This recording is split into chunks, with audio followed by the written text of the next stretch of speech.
1927 година тој практично ја купил парцелата каде што е изграден објектот Идадија. Тој претходно имал кантина во учителската школа, која што се наоѓала дијагонално од Идадија. Значи сега кај во бараките на општина Центар, тука имало учителска школа. И таму дедо ми, мојот прадедото мој држал кантина. Значи тоа биле сендвичи, варени јајца, чај, боза, салати, кои што биле нели за потребите на учителската школа, која што тогаш имало околу 200 ученици.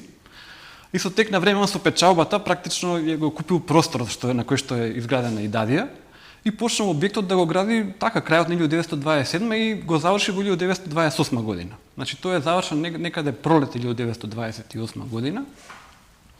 И кафаната Идадија е отворена во 1928 година на 1 октомври. И постои се до ден денес и со истото име? Да, со истото име, да. Идадија нели на турски значи гимназија, тој простор така, мислам тука така бил познат. Така бил како познат. Гимназија. Да.